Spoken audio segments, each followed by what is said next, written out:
Hello, everybody, and welcome to the Andy Beshear Podcast. This is our pilot and first episode. The world feels pretty heavy right now. The news comes at you and hits you minute by minute by minute. It can be stressful and it can feel overwhelming. Our goal here is to process a lot of that information and news, but in a conversation between friends. A conversation between friends covers a lot of topics, so no, this isn't just a politics show. We'll talk about parenting, we'll talk about faith, we'll talk about sports, we'll talk about entertainment, just like the way you talk with your friends. We'll cover a lot of different things. My goal is that our listeners leave each episode refreshed and ready to face this complicated world that we live in. My goal is also that this conversation is real. Far too much of what we see out there tries to put us in a box. Is this talking head versus that talking head? It tries to make everything D or R, red or blue, left or right, and we know the world's so much more complicated than that. So, to make sure that we provide that real show for you, we've made some ground rules. We call them the cast rules. And we know they'll change from time to time, and we encourage you in the comments to give us some ideas. So here are our 5 starting cast rules. Number 1, be authentic. You be you, boo. Number 2, talk like a real human being. When folks are going through addiction, they don't call it substance use disorder. When someone's hungry, they don't call it food insecurity. We want to make sure this is a conversation where we're using real words that have real meaning with real emotion. Number 3, no debating reality. Far too often now we see people trying to argue against facts. Number 4, tell your why. We want to get beyond just what you think and get to why you think it. We want our guests to talk about what drives them in life and how they make their decisions. When we talk about our why, we can give each other the grace and the space to disagree, but to understand somebody could be coming from a good place. And number 5, have fun. This week, we'll talk about the week that was, the week that is to come, and we're going to have a special guest, John Morgan, on to talk about his life story. John is a self-made billionaire, and hopefully he'll give us some tips on making billions too. And we're even going to have my son Will on, who's going to teach me what some of the words that high schoolers are saying actually mean. I'm a little worried this is going to turn into how lame is dad. Now is the moment that the Andy Beshear Podcast gets to welcome our very first guest. Our first guest is John Morgan. He is a self-made billionaire who comes from, of course, Kentucky. He now lives in Florida, but runs the largest plaintiffs' law firm in the world, Morgan & Morgan. And he's got an incredible story, but I want him to be able to tell that to you. John, welcome to the Andy Beshear Podcast. Well, I'm happy to be here, and I'm very happy to see you. Well, we've been friends for a while, and I know most of the world knows your story to becoming one of the newest billionaires in the United States, but tell us a little bit about that journey. Well, the journey started in Lexington, Kentucky in 1956 at St. Joseph's Hospital. Every time I drive by there, I look up at that window where I was. And the toughest day in my life was the day I left Kentucky, because I didn't want to leave Kentucky. I went to Christ the King and then went to Cassidy and Morton. And but my dad drank a little bit too much, lost too many jobs. We had to come to Florida, and we'd never been on an airplane before, but I remember my grandmother lived 2 streets over on Catalpa, and leaving her was brutal. I cried all the way. We stayed with my cousins in Versailles the night before we left. And then we left the next day and got on the airplane and flew to Florida. And it was devastating leaving Kentucky. And I still remember it. And then I step off in Orlando, and it was the hottest I'd never been anywhere. I'd never been on vacation. And now I'm in Florida, and it's like a sauna. I was like, what in the world is going to happen here? And that was the beginning of my new life. So tell us what led you to start the law firm, but even before that, your story about why you became a lawyer is pretty special.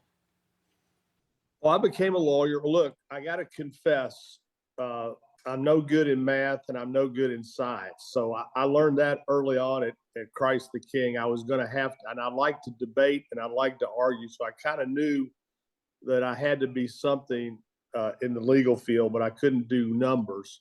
I was terrible in math, but I got great in math once I started putting dollar signs next to the numbers. Then I became like the Rain Man. I became an idiot savant with math. But so I'll go to the University of Florida. I get a call one day from my dad at night. My brother Tim had been paralyzed from the neck down as a lifeguard at Walt Disney World. That began this huge legal saga where they really fought him hard. And because, our mother had already left the family. And so it was just a bunch of, ragamuffins trying to navigate this thing. And there's your brother who you love so much at Disney who's fighting so hard. And I didn't even know what a personal injury lawyer was, but I sure found out. And I think we hired the wrong lawyer in retrospect. But that process of watching your brother, there's nothing worse, Andy, and I know this because I see you speak to it. There's no worse feeling than to be hopeless and powerless and helpless. Yeah. And that's all the emotions I felt for my brother because I loved him so much. And it turned into rage, which turned into motivation, which turned into drive, which turned into my entire career. And so later in life, me and Tim built this together. He ran my call center. He was with me every single day of my career, him and his dog, Sam. And so it was terrible, but it gave me a purpose and passion. And that's how I became a plaintiff's lawyer. I never applied to work anywhere else. I had a lot of job offers, but I never applied to go anywhere else. So family was what got you into law. Family's how you built the law firm, but family's also how you brand the law firm in so many ways. There's a lot of Morgans. I know it says Morgan and Morgan, but there's a whole lot of Morgans. Tell me a little bit about getting to work with your family, bring all your boys in. Well, first of all, we're Irish Catholics, and my wife is very Catholic. And so that's how we had all these children. And she grew up in upstate New York, and she's very devout. And so along the way, my wife and I met in law school. I think I may have told John this story. One day I just decided to go to church in the middle of the week just to clear my head. I wasn't a daily mass guy, but I went to church and I looked up in front of me and I saw this girl and I was like, wow. And that was who became my wife. She was teaching legal writing at the University of Florida. We had a date. And I told my roommate that night when I came home, I said, I'm going to marry that girl. And my wife says, you know when you know. And I said, when do you know? And she said, you know when bells go off. And so bells went off for us. And then it was our family business. And the kids worked there with John Rabinowitz there in the middle. John was there working before my kids. His dad is a great friend of mine. And John was a runner in the firm.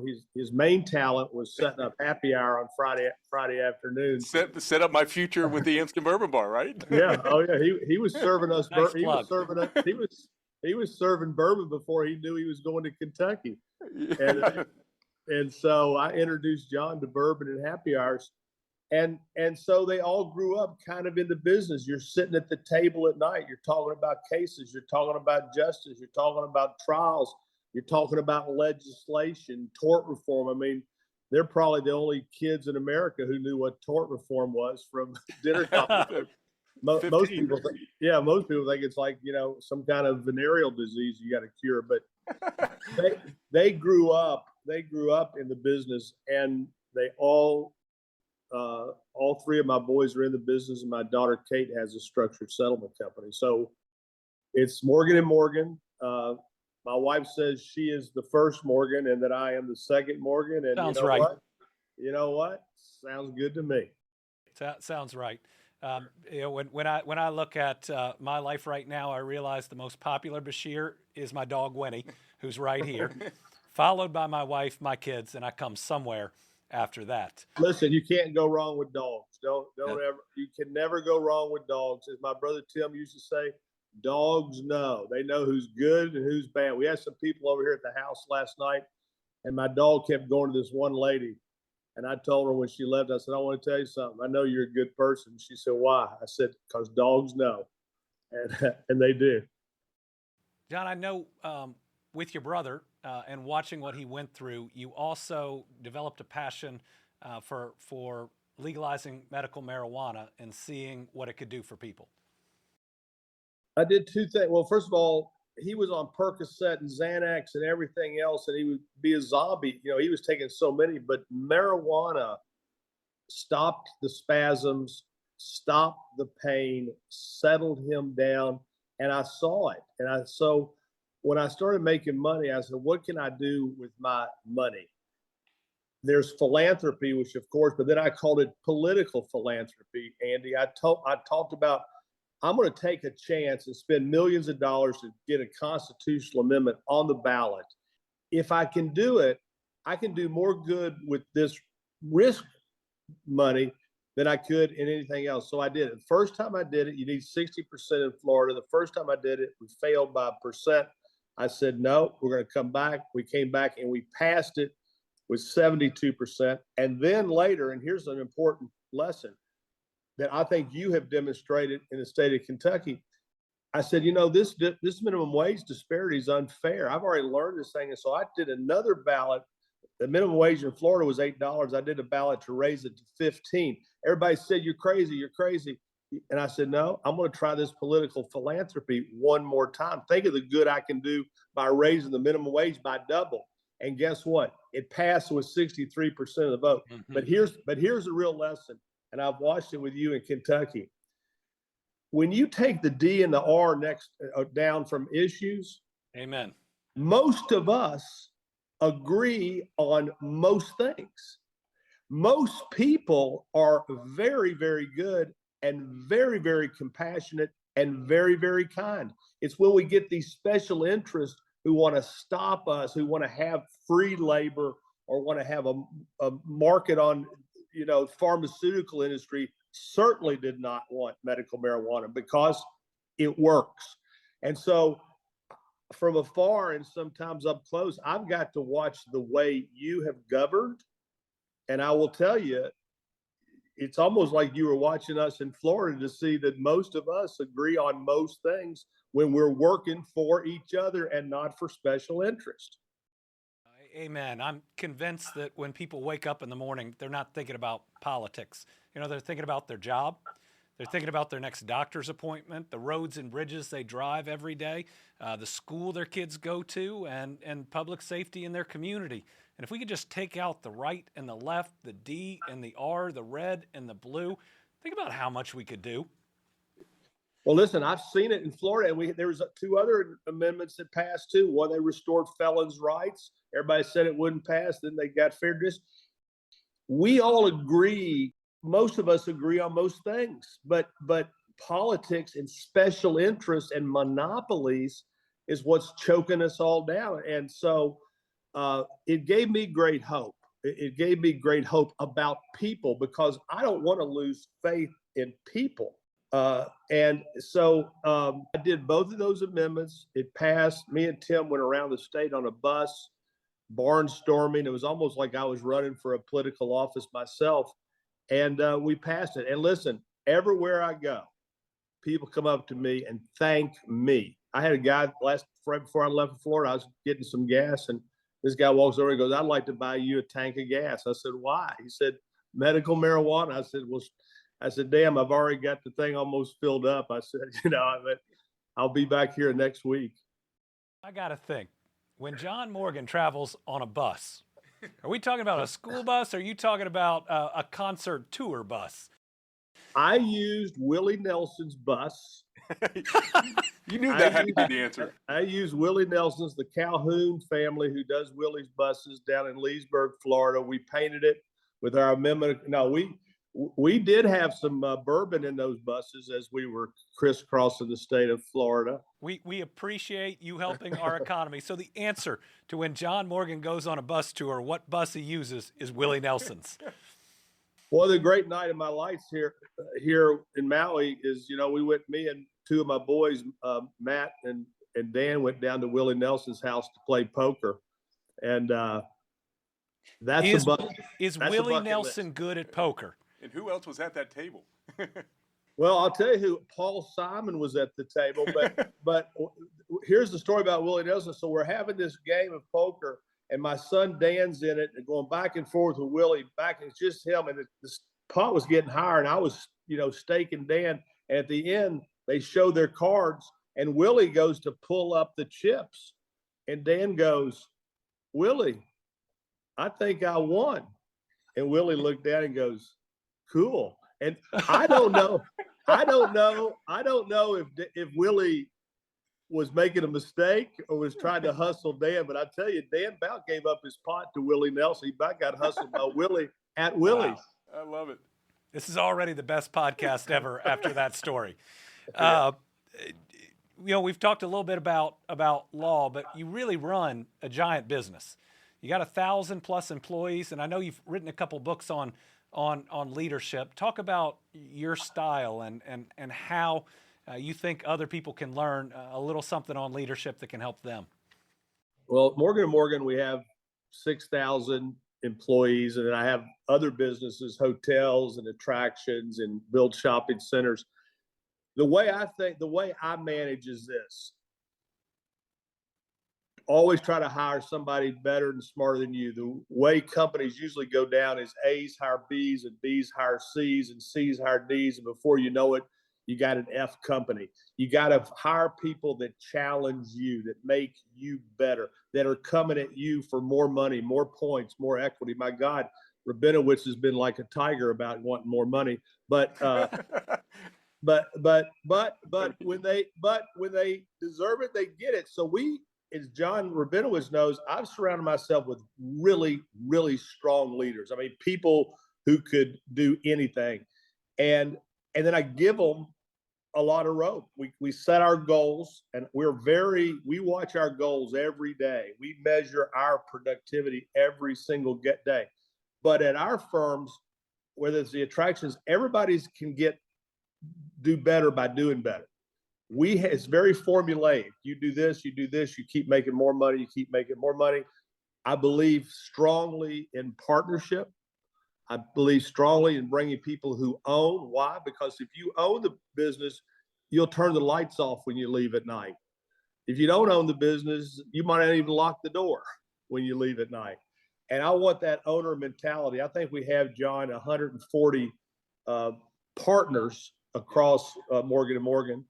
We've done a really good job of empowering women. We have some hellacious women trial lawyers that really were never there. There's not that many in America, and that was one of our goals, and one of my wife's goals is she was one of the first, female lawyers coming out back in in the 80s when we came out. But now there's more women than men going to law school, so I'm proud of that. And I tell people this. I wrote the 2 books, You Can't Teach Hungry and You Can't Teach Vision. They're on Amazon. But I said, listen, when you try to build a business, you're building a circus. And you can build a great circus, or you can build a sorry circus. A sorry circus is something you see a beat up tent in a Piggly Wiggly parking lot with a drunk clown and a seal, out of water, and an elephant or you can build the greatest show on earth. And the greatest show on earth has lions and tigers and bears. And the ringmaster is in the ring with those bears and tigers. And people come to the circus for one reason.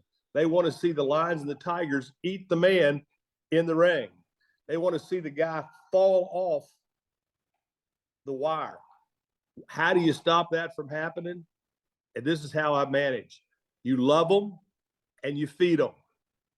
And when you love them and feed them, they're not going to turn on you. I don't know why the tiger ate Roy, but something happened. Something happened. And when you see the great Walinda walking that wire, well, there's only one thing that keeps him on there: focus. And he finally fell. He was too old. You gotta know about succession. You gotta remember the Kenny Rogers. One time I had Kenny Rogers sing at one of my picnics, and he sang The Gambler. And you know what? In business, you got to know when to hold them. You got to know when to fold them, and you need to know when to walk away. And I have done a very good job of succession, of having John's one of my COOs, Xander Clem's my CEO, my boys are in different positions.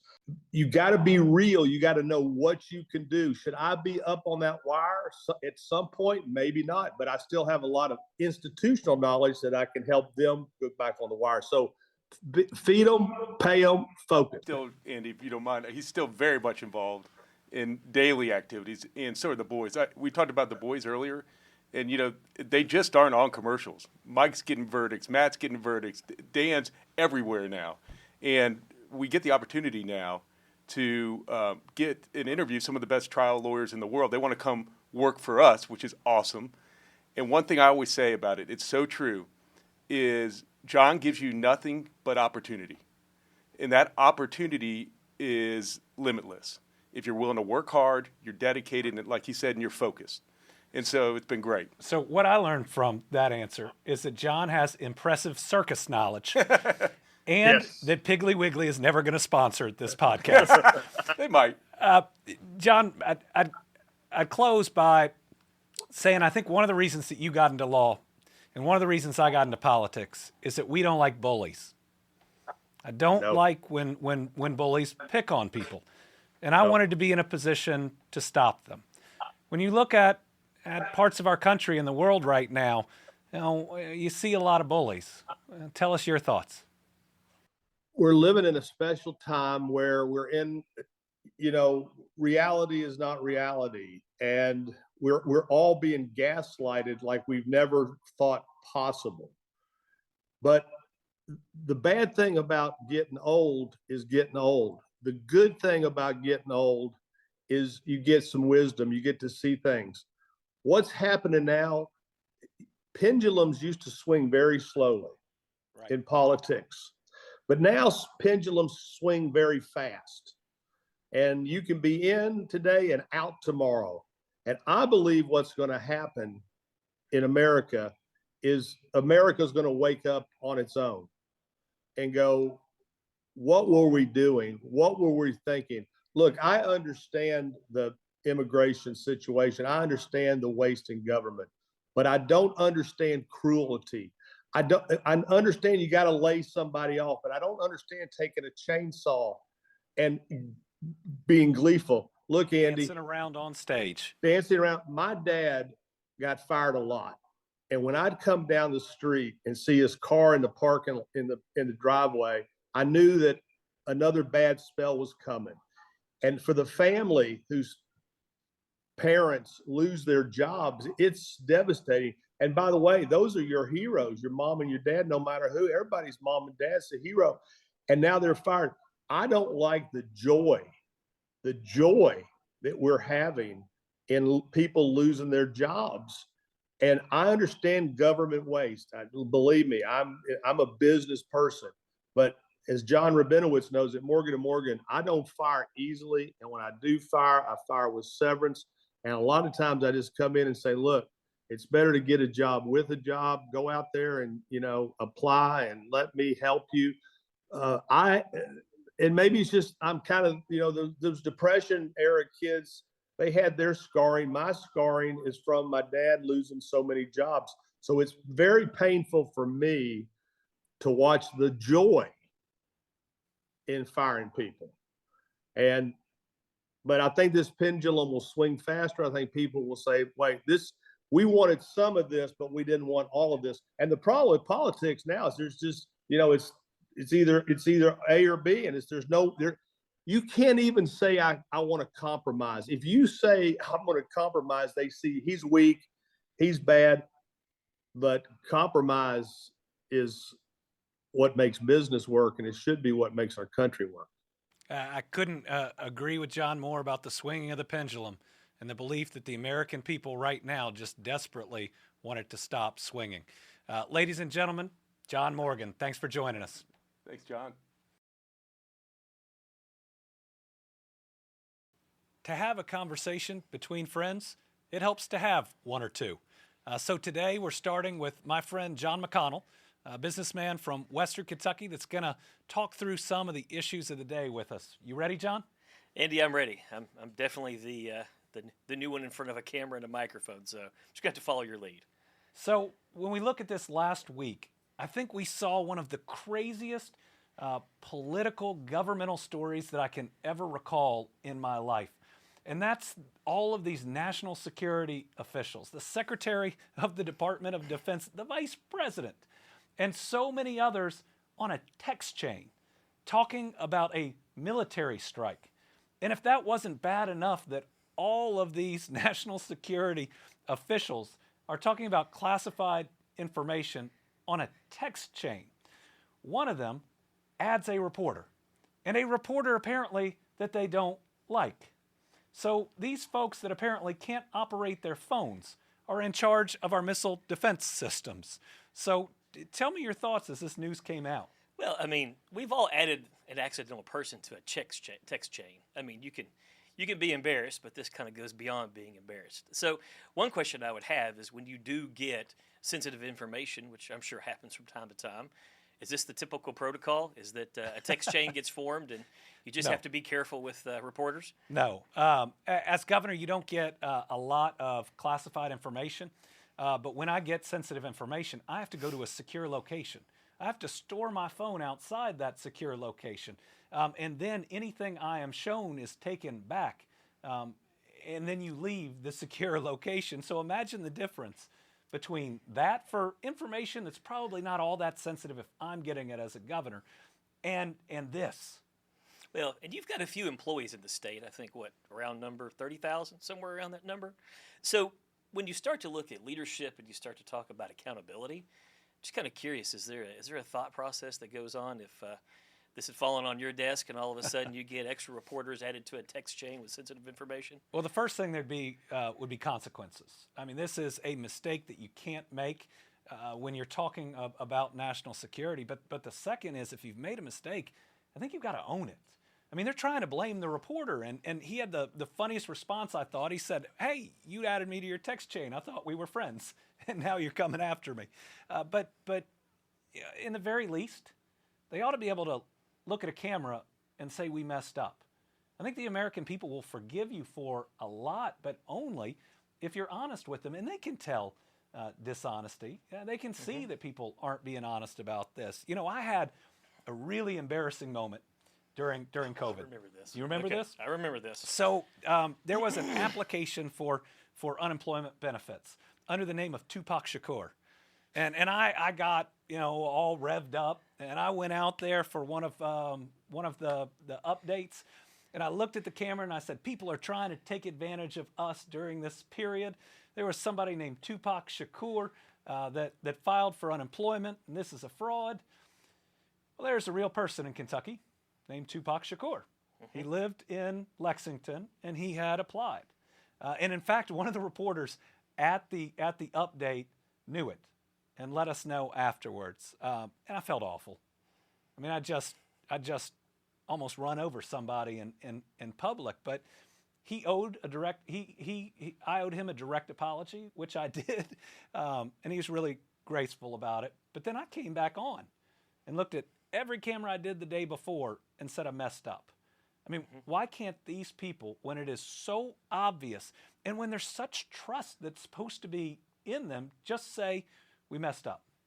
Well, and when you take the accountability for it, and then you start to look, and when the first reaction is just to attack, discredit, I guess the question is if they're not someone who's quality or they shouldn't be in your phone, then why are they in your phone all of a sudden to be added to a text chain? So, I mean, there's a lot of questions there. If this, I think he's the editor of The Atlantic. He said, I've been calling him a reporter. But if this editor of The Atlantic is fake news, why is he in somebody's contacts?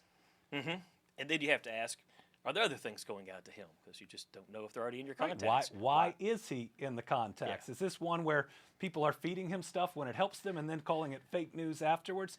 And it just adds to this lack of credibility. It's, if anything bad happens, do you just come out and say, oh, that's the radical left, turn around, laugh a little bit, and then turn back to the camera and say, no, I'm serious? Well, I think when you look at it, at the country overall, too, I mean, this is the first big one that's gotten out. That's going to be someone with text chains and happening. So we have to feel that this probably is not going to be the last. So when we start to look forward, I mean, do you think that accountability is going to change? Well, two things struck me on the text exchange itself, aside from the fact that they were talking about a missile strike on a commercially available text app. Right? These are people that have every resource in the world. You know, one runs the Department of Defense, another's a vice president, another's in charge of intelligence. And the fact that this happens, and it's so dumb, and there are so many of these people in charge of intelligence is pretty ironic. But the two things that struck me there is they were talking about this might not be popular, so let's blame Biden, and just wrote it. And then the second one is these guys really don't like Europe. No. There was a lot of comments in there that had to do with the thoughts about Europe and kind of how they felt. And that makes me nervous because so much of our global security has been based on NATO, on the alliances that we have with Europe. And these are all the top defense and intelligence officials writing back and forth about how they couldn't believe we were bailing out Europe. Yeah. When you see this situation at a national level, we talked about accountability. We talked about the consequences you felt that you would be willing to put out there. What else do you think you would have to add to this? What kind of off the top of your head when this happens? Well, the first thing is competence, and here, incompetence. You know, I always thought that Pete Hegseth wasn't qualified whatsoever to be the Secretary of Defense, and I think he's showing it. That guy spends hours on his hair every morning, probably more time getting ready for the camera than he spends protecting our country. But you look at all of these people and their titles on it. The Secretary of State, and how not one of them said, we can't talk about this on this text chain. You know, we can't be doing this. Yeah, I think there was up to 17 or 18. One or two were added more than once, and of course the wrong person was added. And it just kind of brings into question, you know, what's going to happen next? You know, will there be more leaks and more text chains come out like this? But it's something we're just going to have to kind of wait and see. So if that was the week that was, the week that is coming is on the federal budget. So the Republican majority in the House and the Senate, working with President Trump, want to keep a tax break for the wealthiest of Americans in place. And to do that, they've passed a resolution that says we are going to cut billions upon billions of dollars out of the federal budget. And they don't say how they're going to do it so that they can deny. But every economist, everybody who's looked at federal budgets say there's no way they can do this without drastic cuts to Medicaid. And I want to talk a little bit about what Medicaid is. So Medicaid covers the people that we love the most, our parents and our kids. 50% of Kentucky's kids are on Medicaid, including your son. We'll talk about that in a minute. 70% of long-term care costs in Kentucky are covered by Medicaid. And every rural hospital system, the one in Murray and all across all of rural America, depend on Medicaid. Without it, rural hospitals will close. And whether you have private insurance or Medicaid, you'll then have to drive several hours to the biggest city, probably to see the same doctor. Why? Because they lost their job in your local community, lost all that tax base, and now think about it. When your kids have an appointment, when your parents have an appointment, that's going to be a whole day.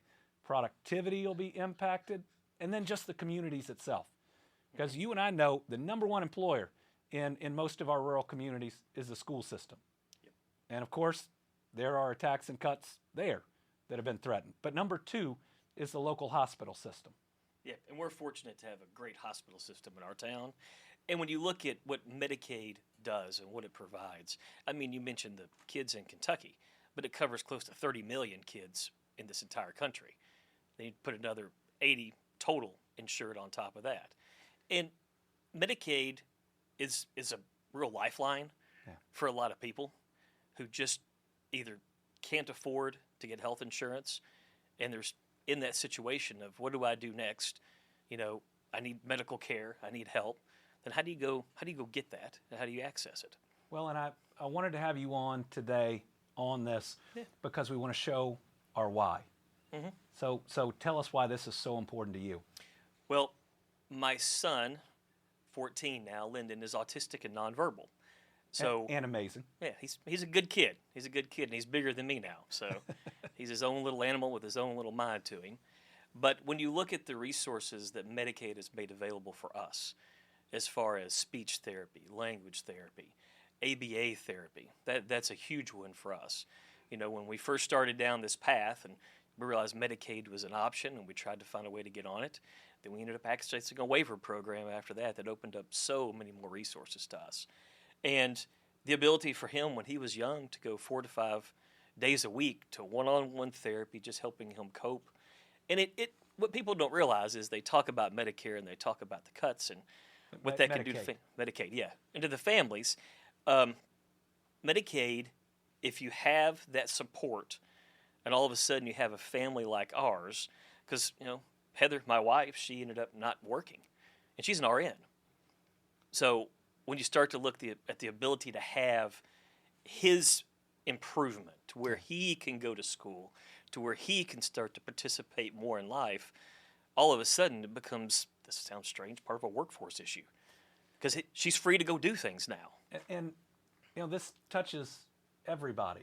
I think you've said to me before, it either touches a family or a friend. Yeah. And Lyndon's become my buddy over the last decade, I believe. Could an American family without Medicaid afford those services that would help?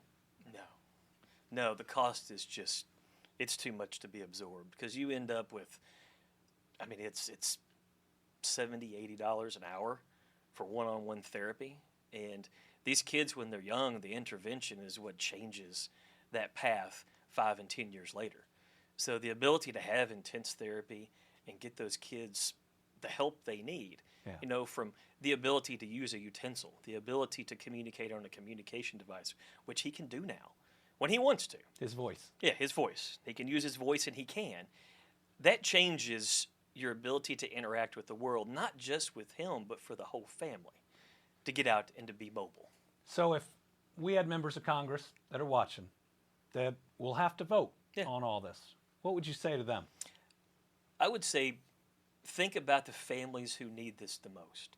Think about the families, the extended families, the grandparents, the parents, because it doesn't just affect one person. It affects everyone in that entire family unit.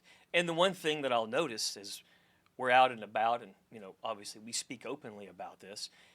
You'll always have someone, what you said about, I know someone, my cousin, my uncle, my aunt, they have a child in this situation, and they've all gone to family events, whether that be a Thanksgiving, a Christmas, and they've seen just exactly how difficult it can be. And you start to understand that intervention and that medical care, what that can do to change not only that family's life, but the extended family's life. Thanks for sharing your why. People need to hear these stories. They need to hear the collective voices of Americans and how they'll be impacted.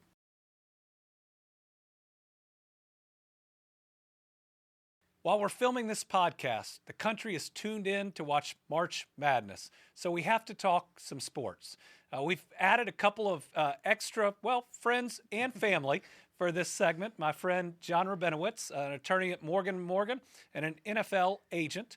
My son Will, and we even brought Andy Beshear with us.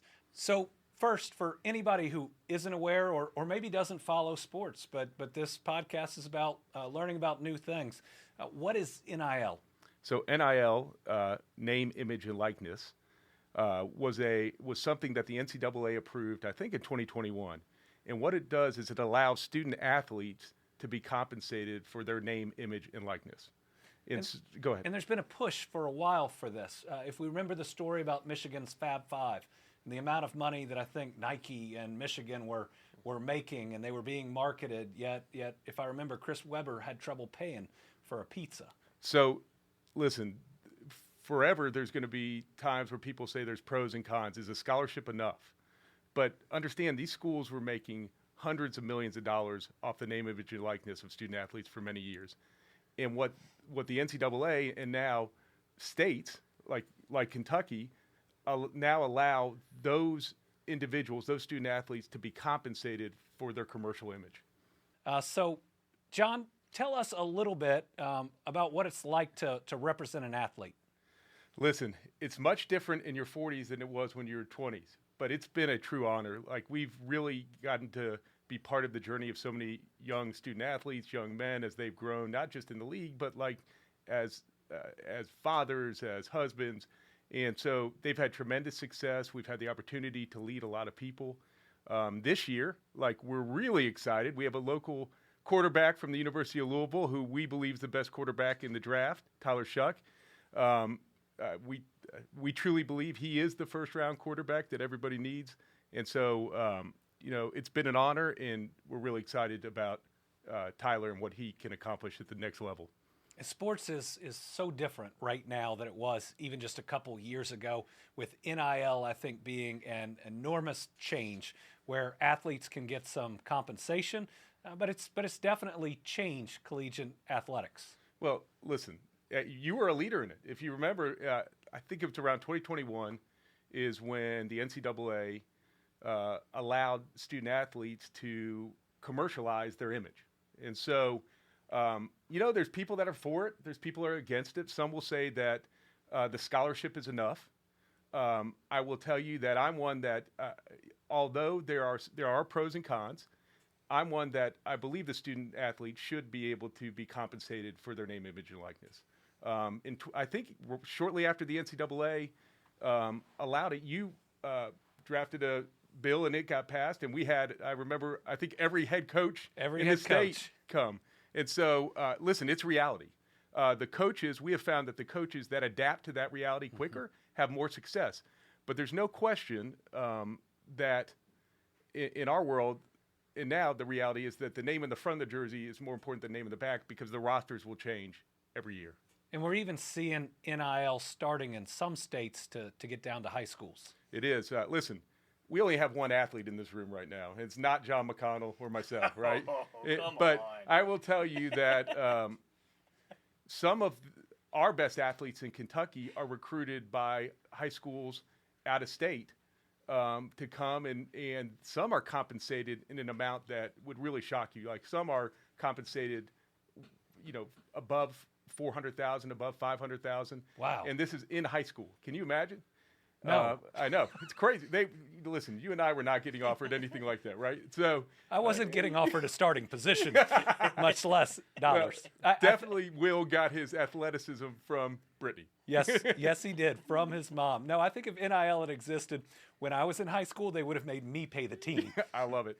No, it's a reality. I think I'm going to continue to tell you, let's consider it. I think all our surrounding states, you'll see, like, in the high school basketball level, we've had some high schools like Huntington Prep and school out of Atlanta come up and just recently play some of our local high schools. But a lot of those kids are not just from Kentucky, but from across the United States. Will, what do you think? NIL in high school? I think so, yeah.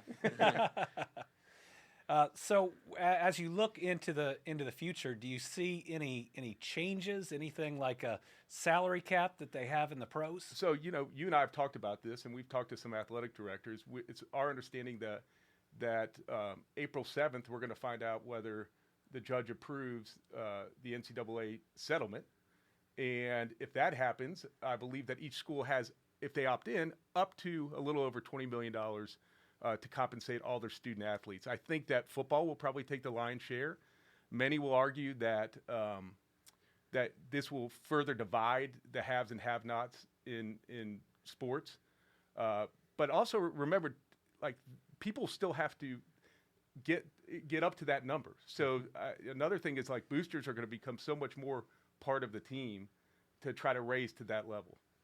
Well, both of you all have different sponsorships with athletics, whether it's at Murray State or through Morgan and Morgan. Tell me how you use sports to ultimately publicize or advertise your business.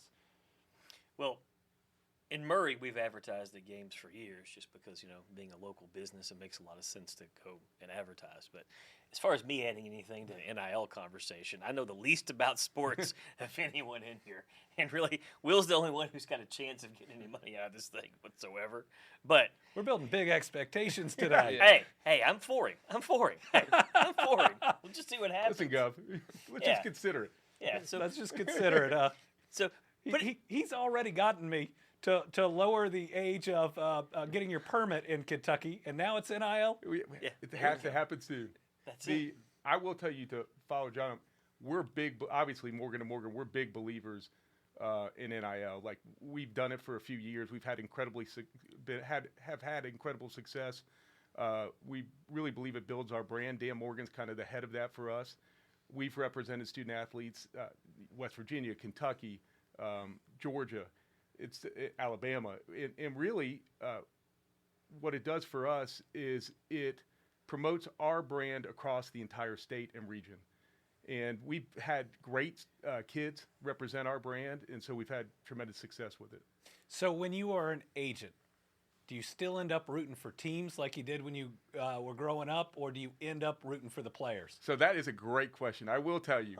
I end up liking a lot more teams that my players are on. It's very convenient. I grew up a Tampa Bay Buccaneer fan, which was a hard row for a long, long time until, Brady came in and before that. But now I just hope that I can get more of my athletes in teams that are in the South, because going to Green Bay in the winter is brutal.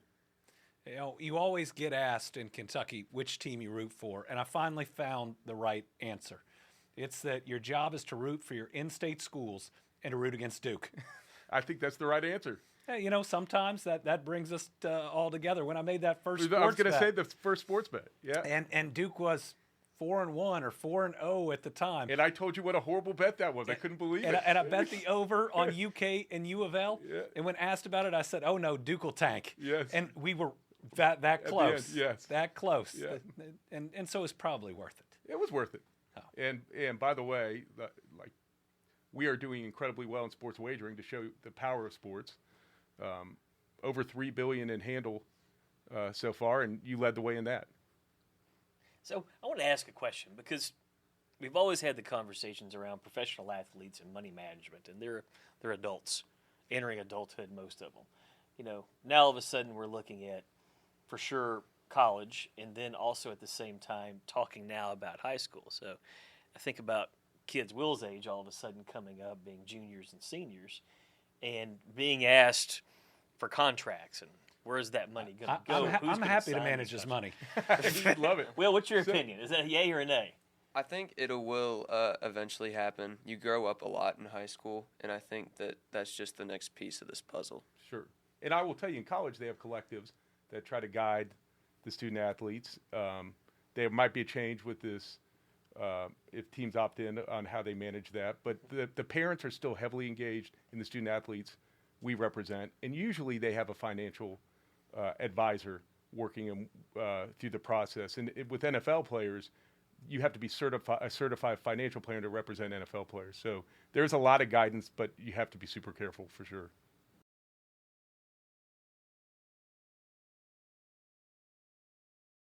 Our next segment is something that I've been looking forward to and dreading all at the same time. It's one where my son, Will, is going to teach the three of us the meaning of some of the lingo that kids are using out there. I'm a little nervous about this one, but here we go. Hey, Will. Hey, Dad. So there's a lot of lingo that I hear you and your friends and so many other people using. And I was hoping today you'd teach us at least one word or phrase. Okay, so the word of the day today is skippity. is skippity. Yes, you want to try like it. spelling that? No. No? Okay. So skippity basically is another word for saying something is good, right? So, John, I like your outfit today. You look very skippity today. Him? I'm the closest to him. That's what I get. It was an example, Okay. Right?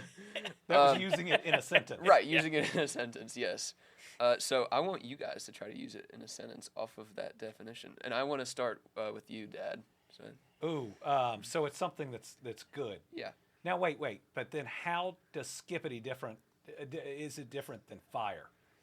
No, fire is like, it's really good. Skippity is just like, oh, okay, this So is it's really like a good. level down. Yeah, So if we say the Andy Beshear Podcast is fire, that's better. okay, Yes. I got it. But we'd say John's jacket is skippity.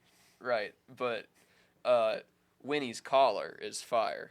Okay. Yeah, so. All right. Let's hear you use it in a sentence, John. Me using a sentence? Yeah. Okay, hold on. Got to get my aura built up here real quick. Gotta get ready for this. Gotta get ready. What? Come on. Will, how old do we sound right now?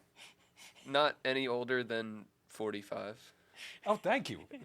I just got younger today. We backtracked a little bit. Yeah? I'll take that. All right. That's skippity. Thank you. Oh, there we go. Wow. All right, John. I was going to say, I think your shoes are skippity, but then I felt like that would be insulting because they're not fire, right? So I'm learning, I really have Wait. to learn the difference. Wait, shouldn't your clothes be drip? Oh.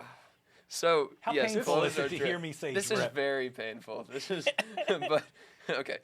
Skippity is a really, it has a good connotation. Like, it's a positive connotation. So when you say something's skippity as opposed to something's fire, it's still a compliment. So, Okay. But it's not like a great compliment. It's good, not great. good, Right? sure, yes, good, not great. Good, So not if somebody says that's skippity, does part of you say, man, I thought it was fire? I guess part of that does. I've never really thought Wait, about no. that. Have you ever heard anyone say that way? No, Okay, never. that's the answer. That's the real answer. But is there like topics that people will normally attach yes. skippity to as opposed to fire? It's just like a funny word people use. It's not like a serious. Does thing. anyone say awesome anymore? No, fire is more of like a literal word you'll use to describe something. Oh, like, that's fire. Like, I would say that in a regular sentence. Is it legit to use a fire emoji? Yeah, I would say so. Is Yeah. it legit to use a fire emoji in if a text chain with national security folks putting classified information out on a commercially available app? Probably not. See, he gets it. Wait, do people What- use the word legit still? Yes, legit. Okay. All right. Sorry, What Andy. I was would, just fact if we checking. want to say skippity with an emoji, which one would we use? If it's not the fire. Maybe like the thumbs up emoji. Okay, like, this is that's very skippity. helpful. I've been told the thumbs up emoji is passive aggressive. I didn't get it. I thought it says okay Yeah. Oh, I did really? too. or approved. So I've been We probably need that in another segment for him to explain to us what to use and not use on these emojis. That'll be proper episode 2. proper That's it. use of emoji. Emoji etiquette, I think, could be a whole podcast in and of itself. Amen. That'd be great. I like it. I like it. All right, everybody. Thank you for tuning in to the first episode of the Andy Beshear Podcast. I hope you enjoyed. I hope it took a little of the weight off of your shoulders. Remember, it might be a tough world, but we're always better when we choose hope over anger, when we choose love over hate, and when we get together with friends to try to process all that weight that's on our shoulders. I still believe that people out there are good. And we're going to see people waking up all across the country wanting to do the right thing. When I think about this first podcast, I think about the fact that we learned some lingo. We got a Willie Nelson story. We really heard about John's why, his love for his son and his family, and the importance of Medicaid. And we learned that we need some new folks leading national security in this country. I hope you all enjoyed. We'll see you soon. Thanks for tuning in. Be sure to subscribe at Andy Beshear Podcast on all major social media platforms.